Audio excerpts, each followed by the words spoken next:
আসসালামু আলাইকুম। হ্যালো ভাই, দেখেন আমাদের এখানে ওই যে ওই পারে তুন এই পারে আপনার সুন্দর কইরা গরুর নৌকা দিয়ে আইনে এপার আপনার ঘাস খাওয়ান লাগে। দেখছেন অনেক, এই দেখেন অনেক ঘাস আছে এখানে, এখানে অনেক ঘাস। আমাদের ওই পার কিন্তু ঘাস নাই, ঠিক আছে। এই পার এসে কত কষ্ট করে গরুরে আইনা এই পার আইনা ঘাস খাওয়ান লাগে।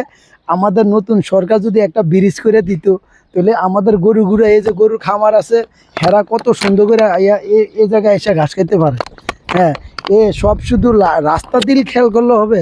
আমাদের গরুগুলা কত কষ্ট পায়, এই গরমের ভিতরে ঘাস খেতে পারে না। এটার জন্য তো একটা ব্যবস্থা করে ধরনের দরকার। হ্যাঁ, সবাই শুধু রাস্তাঘাট নিয়ে ব্যস্ত, আমাদের এই গরুগুলো একটা ব্রিজ করে দিলে আইসা এপার আইসা গরুগুলো ঘাস খেতে পারে। হ্যাঁ, এটা নিয়ে আবার আপনারা একটু দেখেন, নতুন সরকার যাতে আমাদের এই যারা একটা সুন্দর করে একটা ব্রিজ করে দেয়, এটার জন্য আপনারা একটু খেয়াল করেন। ঠিক আছে, ওকে, আসসালামু আলাইকুম, ধন্যবাদ, আবার ভালো থাকবেন।